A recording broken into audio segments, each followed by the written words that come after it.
ሰላም ሁላችሁም እንኳን ወደ ሚድጌት ቻናል በደህና መጣችሁ። ማንቸስተር ዩናይትድ የአርሰናልና የሌሎች የአውሮፓ ታላቅ ክለቦች የቅርብ ጊዜ ዝውውር ወሬዎችን፣ ኦፊሴላዊ ማስታወቂያዎችንና ትኩስ የዝውውር ዜናዎችን በፍጥነት ማግኘት ከፈለጋችሁ ይህ ቻናል ለእናንተ ነው። ስለዚህ ገና ሰብስክራይብ ካላደረጋችሁ አሁኑኑ ያድርጉኝ። የደወል ምልክቱን ቢጫኑ፣ ቪዲዮን ላይክ ማድረግንና አስተያየታችሁን በኮሜንት መጻፍን አትርሱ። እንግዲህ ምንም ሳንዘገይ ወደ ዛሬዎቹ የማንቸስተር ዩናይትድ የአርሰናልና ሌሎች አስደሳች የዝውውር ዜናዎች እንግባ።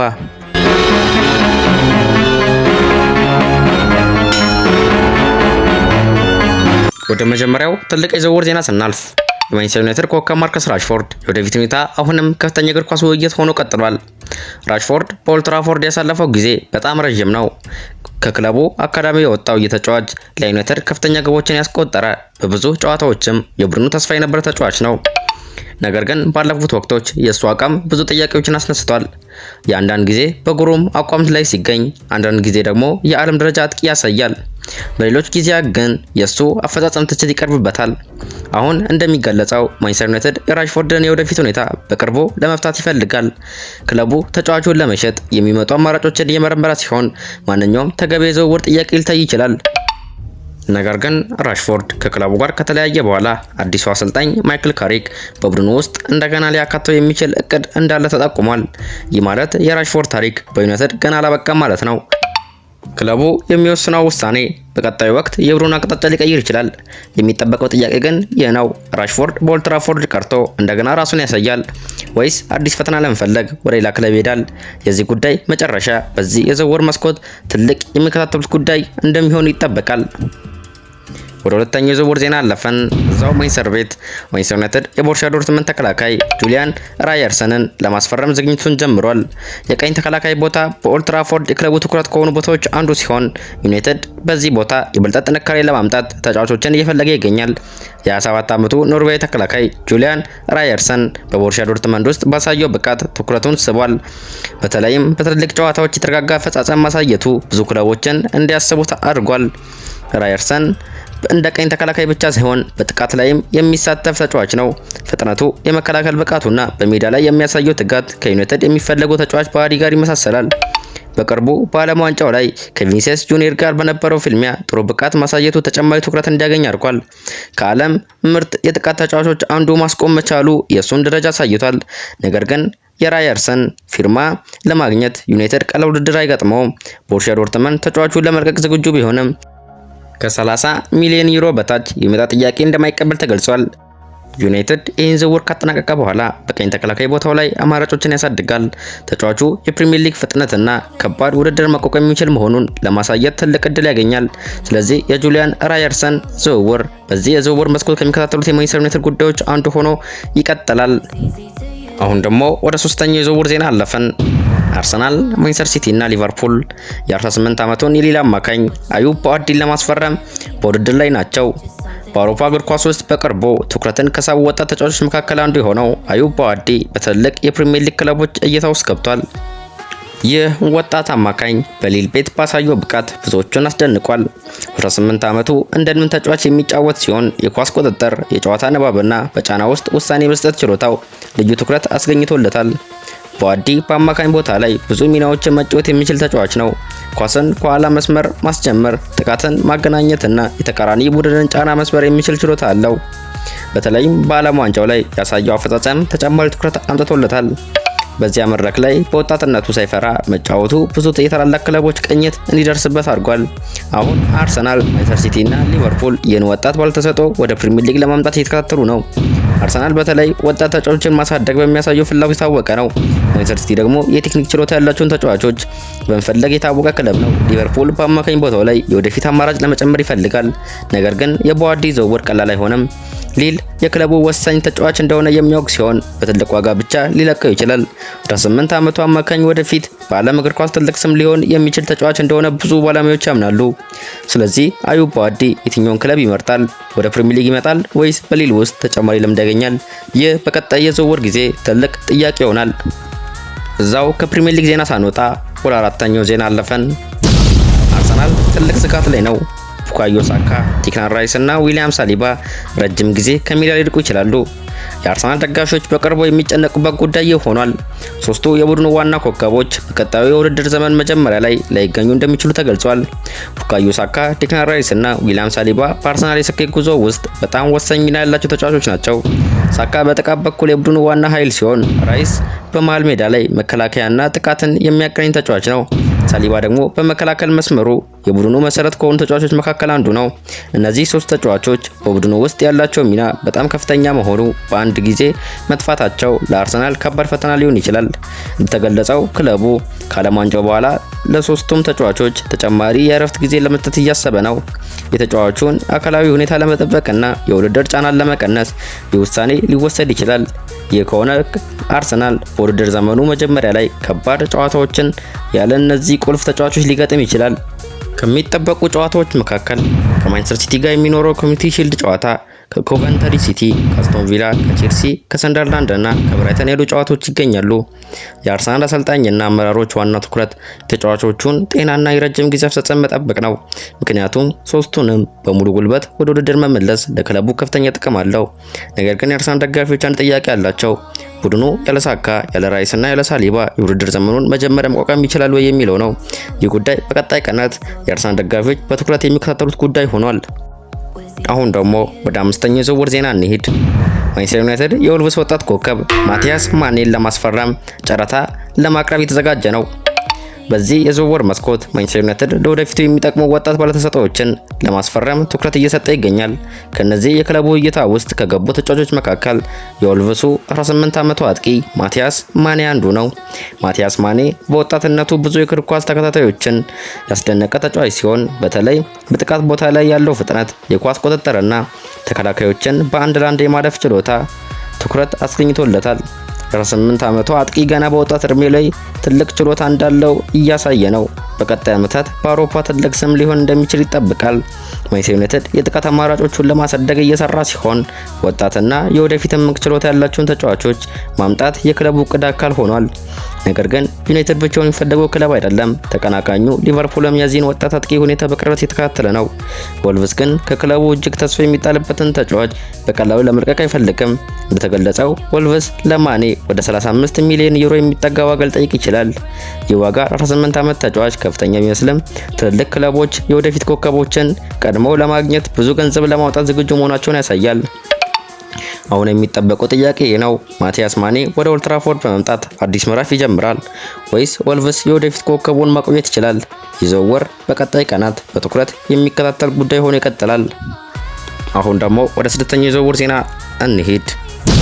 አርሰናል ለማንቸስተር ዩናይትድ የቦታፎጎ አማካኝ ዳኒሎ ሳንቶስን ለማስፈረም ፍላጎት አሳይተዋል። በፕሪሚየር ሊግ ውስጥ ያሉት ሁለት ታላላቅ ክለቦች በብራዚላዊው አማካኝ ላይ በቅርበት የተካተሉ ይገኛሉ። ይህ የሚያሳየው ሁለቱም ክለቦች የመሃል ሜዳቸውን ለማጠናከርና የወደፊት አማራጭ ለመፍጠር እየሰሩ መሆኑን ነው። ዳኒሎ ሳንቶስ በቦታፎጎ ውስጥ ባሳዩ አፈጻጸም ብዙ የአውሮፓ ክለቦችን ትኩረት ስቧል። የብራዚላዊው አማካይ ዋና ጥንካሬዎች ኳስን በመቆጣጠር ችሎታው፣ በመሃል ሜዳ ላይ ያለው ኃይልና ጨዋታን የመቀየር ችሎታ ናቸው። በተለይም በአማካኝ ቦታ ላይ ኳስ ማሸነፍ፣ ቡድኑን ከመከላከል ወደ ማጥቃት ማስቀየርና የጨዋታ ሪትም መቆጣጠር የሚችል ተጫዋች ነው። አርሰናል በበኩሉ የመሃል ሜዳውን የበለጠ ለማጠናከር እየፈለገ ሲሆን እንደ ዴክላን ራይስ ያሉ ተጫዋቾችን የሚያግዝ ተጨማሪ አማካኝ ማግኘት ይፈልጋል። ማንቸስተር ዩናይትድ ደግሞ በመሃል ሜዳው ላይ የተሻለ ቁጥጥርና ጥንካሬ ለማምጣት አማካኞችን እየፈለገ ነው። የዳኒሎ አጫወት ከዩናይትድ የሚፈልገውን የአካላዊ ጥንካሬና የቴክኒክ ችሎታ ጋር ይጣጣማል። ሁለቱም ክለቦች ተጫዋቹን ከወዲሁ ለማግኘት ቢፈልጉም ቦታፎጎ የእሱን ዋጋ ከፍ አድርጎ ይመለከተዋል። ክለቡ ቀደም ሲል በትልቅ ዋጋ ለመሸጥ እቅድ እንዳለው ተገልጿል። ነገር ግን በዓለም ዋንጫው ላይ ያለው የመጫወቻ ጊዜ የተጠበቀውን ያህል ካልሆነ የዝውውር ዋጋው ሊቀንስ እንደሚችል ይጠበቃል። ዳኒሎ ሳንቶስ ወደ ፕሪሚየር ሊግ መምጣት ይችላል ወይስ በቦታፎጎ ቆይቶ ተጨማሪ ልምድ ያገኛል? ይህ በቀጣይ የዝውውር ጊዜ የሚከታተሉት ጉዳይ ይሆናል። ቀጣይ እዛው አርሰናል ቤት ሰባተኛ የዝውውር ዜና። አርሰናል የአስቶን ቪላ ተከላካይ ኤርዚ ኮንሳን ለማስፈረም ፍላጎት አሳይቷል። ነገር ግን አስቶን ቪላ ቁልፍ ተጫዋቹን ለመልቀቅ አይፈልግም። አርሰናል በቀጣዩ ውድድር ዘመን የመከላከል አማራጮቹን ለማሳደግ እየሰራ ሲሆን ከሚከታተላቸው ተጫዋቾች መካከል ኤዝሪ ኮንሳ አንዱ ሆኗል። የእንግሊዛዊ ተከላካይ በአስቶን ቪላ ውስጥ ባሳየው የተረጋጋ አፈጻጸም ትልቅ ስም አግኝቷል። በመከላከል መስመር ላይ ያለው ብልህነት፣ ኳስ መቆጣጠር ችሎታና በከባድ ጨዋታዎች የሚያሳየው መረጋጋት ብዙ ክለቦችን አስደንቋል። ኮንሳ በተለይ በመሃል ተከላካይ ቦታ ላይ የሚጫወት ሲሆን በፍጥነቱ በፍጥነቱ የሚጫወቱ አጥቂዎችን ለመቆጣጠር ያለው ችሎታ ከፍተኛ ነው። እንደዚህ ያለ ተጫዋች በአርሰናል ውስጥ ተጨማሪ የመከላከል ጥልቀት ሊፈጥር ይችላል። አርሰናል በአሁኑ ጊዜ ጠንካራ የመከላከያ መስመር ቢኖረውም ብዙ ውድድሮችን ለመጫወት ተጨማሪ ጥራት ያላቸው ተጫዋቾች ማምጣት ይፈልጋል። ነገር ግን አስቶን ቪላ ለኮንሳ ያለውን እምነት በግልጽ አሳይቷል። አሰልጣኝ ኡናይ ኤምሬ ተጫዋቹን የቡድኑ ወሳኝ አካል አድርጎ የሚያዩ ሲሆን ለመልቀቅም ፍላጎት የለውም። ኮንሳ አሁንም ከአስቶን ቪላ ጋር የተወሰነ የውል ጊዜ ያለው ሲሆን ይህም ክለቡ ላይ ተጫዋቹን ለማቆየት ተጨማሪ ኃይል ይሰጠዋል። አርሰናል የሚያቀርበው ጥያቄ ከፍተኛ ከሆነ የሚቀጥለው ነገር ምን እንደሚሆን መጠበቅ ይገባል። ነገር ግን አሁን ያለው ሁኔታ እንደሚያሳየው አስቶን ቪላ ከምርጥ ተከላካዮቹ አንዱን ለመልቀቅ አልተዘጋጀም። ስለዚህ ጥያቄው ይሄ ነው። ኤርዚ ኮንሳ ወደ ኤሚሬትስ ስታዲየም ይዘዋወራል ወይስ አስቶን ቪላ በመያዝ የቡድኑ መሪ ተከላካይ ሆኖ ይቀጥላል? ወደ ቀጣይ ዜና አለፈን። 8ኛው ዜና ሊቨርፑልና አርሰናል የፒኤስጂ ወጣት ኮከብ ብራድሊ ባርኮላን ለማስፈረም የሚተካተሉ ነው። በአውሮፓ እግር ኳስ ከሚያበሩ ወጣት የጥቃት ተጫዋቾች መካከል የሚጠቀሰው ብራድሊ ባርኮላ አሁን የብዙ ትልልቅ ክለቦች ትኩረት ላይ ይገኛል። የፈረንሳዩ ክም ተጫዋች በፓሪስ ሰንት ጀርመን ቤት ባሳየው ብቃት እጅግ አስደናቂ የሆነ እድገት አሳይቷል። ፍጥነቱ፣ የኳስ ቁጥጥሩ፣ ተከላካዮችን በአንድ ለአንድ ለማለፍ ያለው ችሎታና ጎል የመፍጠር ብቃቱ ብዙ የእግር ኳስ ተከታዮችን አስደንቋል። ባርኮላ በተለይ በግራ ክንፍ ላይ የሚጫወት ሲሆን በጥቃት ላይ የተለያዩ አማራጮችን ለመፍጠር የሚችል ተጫዋች ነው። በፍጥነት ወደ ሳጥን መግባት፣ አጋሮቹን ማገዝና በግል ችሎታው የጨዋታ ልዩነት መፍጠር የሚችል ነው። ይህ ችሎታው እንደ ሊቨርፑልና አርሰናል ያሉ የፕሪሚየር ሊግ ታላቅ ክለቦችን እንደሚያስቡት አድርጓል። ሊቨርፑል በጥቃት መስመሩ ላይ የወደፊት አማራጮችን ማስፋት ሲፈልግ፣ አርሰናል ደግሞ በክንፍ ቦታ ላይ ተጨማሪ ጥራት ያለው ተጫዋች ማምጣት ይፈልጋል። ነገር ግን ፒኤስጂ የኮከቡን ዋጋ ከፍ አድርጎ ይመለከተዋል። የፈረንሳይ ክለቡ ለባርኮላ ወደ 150 ሚሊዮን ዩሮ የሚደርስ ዋጋ እንዳስቀመጠ ተገልጿል። ይህ ከፍተኛ ዋጋ ማንኛውንም ክለብ ለማስፈረም ከባድ ውሳኔ ያስገድዳል። ሆኖም የባርኮላ እድሜ፣ የእድገት አቅሙና በከፍተኛ ደረጃ የመጫወት ችሎታው ትልቅ ኢንቨስትመንት እንዲሆን ያደርገዋል። በተጨማሪም ፒኤስጂ ተጫዋቹን ለመሸጥ የሚወስነው የሚመጣው እንደ አርቢ ላይፕዚግ ኮከብ የአንዲዮ ማንዲ ያለ ተጫዋች ለማምጣት ከተሳካለት ብቻ ሊሆን ይችላል። አሁን የሚጠበቀው ጥያቄ ነው። ብራድሊ ባርኮላ የፕሪሚየር ሊግ አዲስ ኮከብ ይሆናል ወይስ ፒኤስጂ በፓሪስ ቆይቶ የወደፊት ፕሮጀክት አካል እንዲሆን ያደርገዋል? ይህ ዝውውር በዚህ የዝውውር ጊዜ ከሚከታተሉ ትልቅ ጉዳዮች አንዱ ሊሆን ይችላል። አሁን ደግሞ ወደ 9ኛው የዝውውር ዜና እንሂድ። ባርሴሎና፣ ሊቨርፑል እና ማንቸስተር ዩናይትድ 18 ዓመቱን ተከላካይ ሉካስ ሄሪንግተን ይከታተሉ ነው። የወጣት ተከላካይ በዓለም ዋንጫው ላይ ባሳየው ጥሩ አፈጻጸም የብዙ ትልቅ ክለቦችን ትኩረት ስቧል። ሄሪንግተን በመከላከል ላይ ያለው መረጋጋት፣ የኳስ ቁጥጥርና ጨዋታን የማንበብ ችሎታው እንደ ትልቅ ተስፋ ሰጪ ተጫዋች እንዲታይ አድርጎታል። ባርሴሎና፣ ሊቨርፑል እና ማንቸስተር ዩናይትድ ተጫዋቹን ሁኔታ በቅርበት እየተከታተሉ ሲሆን የእሱን የወደፊት እድገት እንደ ትልቅ አማራጭ ያዩታል።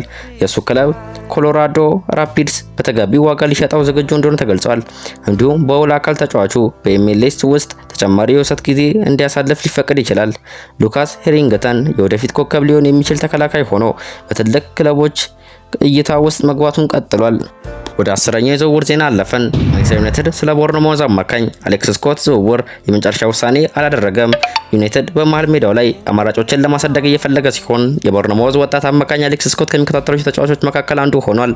የ21 ዓመቱ እንግሊዛዊ አማካኝ በፕሪሚየር ሊግ ውስጥ ባሳየው ብቃት ትኩረት ስቧል። የኳስ ቁጥጥር፣ የጨዋታ ንባብና በመሃል ሜዳ ላይ ያለው ብቃት እንደ ተስፋ ሰጪ አማካኝ እንዲታይ አድርጎታል። ነገር ግን ማንቸስተር ዩናይትድ የዝውውሩን አጠቃላይ ወጪ እየገመገመ ነው። የተጫዋቹ ዋጋ ከፍተኛ መሆኑ ክለቡን እንዲያስብ አድርጓል። ዩናይትድ ከመወሰኑ በፊት ሌሎች አማካኝ አማራጮችንም እየመረመረ ይገኛል። ክለቡ በተገቢው ዋና ትክክለኛውን ተጫዋች ማምጣት ይፈልጋል። አሌክስ ስኮት ወደ ኦልድ ትራፎርድ ይዘዋወራል ወይስ ማንቸስተር ዩናይትድ ሌላ አማካኝ ይመርጣል? ይህ በዝውውር ጊዜው የሚከታተሉት ጉዳይ ይሆናል። አሁን ደግሞ ወደ መጨረሻው የዝውውር ዜና እንሂድ። ማንቸስተር ዩናይትድ የሰንደርላንድ አጥቂ ብራያን ብሮቢን ለማስፈረም ፍላጎት አሳይቷል። የኦልድ ትራፎርድ ክለብ የጥቃት መስመሩን ለማጠናከር አማራጮችን እየፈለገ ሲሆን የደች አጥቂው ብራያን ብሮቢ ከሚከታተላቸው ተጫዋቾች መካከል አንዱ ሆኗል። ብሮቢ በአካል ጥንካሬው፣ በፍጥነቱና በተከላካዮች መካከል ቦታ የመፍጠር ችሎታው የሚታወቅ አጥቂ ነው። በሳጥን ውስጥ ያለው ኃይልና ጎል የማስቆጠር ችሎታው ዩናይትድን እንዲያስቡት አድርጓል። ማንቸስተር ዩናይትድ በጥቃት ቦታው ላይ ተጨማሪ አማራጭ ለማግኘት ይፈልጋል። በተለይም የተለያዩ አጨዋወት መንገዶችን ሊያቀርብ የሚችል ኃይለኛ አጥቂ ማግኘት የክለቡ ትኩረት ነው። ነገር ግን ሰንደርላንድ ቁልፍ ተጫዋቹን በቅርብ ለመልቀቅ አይፈልግም። ክለቡ ብሮቢን የወደፊት እቅዱ አካል አድርጎ የሚመለከተው ሲሆን ኦልድ ትራፎርድ የሚመጣ ጥያቄ እንዲሳካ ከባድ ሊያደርጉ ይችላል። የ24 ዓመቱ አጥቂ በቀጣይ የዝውውር ጊዜ ትኩረት ላይ ከሚሆኑ ተጫዋቾች መካከል አንዱ ሆኖ ይቀጥላል። ጥያቄው ይህ ነው። ብራያን ብሮቢ የማንቸስተር ዩናይትድ አዲስ የጥቃት ኃይል ይሆናል ወይስ ሰንደርላንድ ኮከቡን ማቆየት ይችላል? እነዚህ ነበሩ የዛሬዎቹ የማንቸስተር ዩናይትድ እና የአርሰናል ዝውውር ዜናዎች። ከራሽፎርድ የወደፊት ውሳኔ ጀምሮ እስከ አዳዲስ ወጣት ባለተሰጥኦዎች እና ትልቅ የዝውውር ወሬዎች ድረስ ብዙ አስደሳች ነገሮችን አይተናል። እነዚህ ዝውውሮች የሚጠናቀቁ ይሁን ወይስ አዲስ ለውጦች ይመጣሉ የሚለውን በቀጣይ ቀናት እንመለከታለን። ቪዲዮውን ከወዳችሁ ላይክ አድርጉ። ለተጨማሪ እግር ኳስ ዜናዎች ሰብስክራይብ ማድረግ አትርሱ። እኔ ሚሊጌች ነኝ።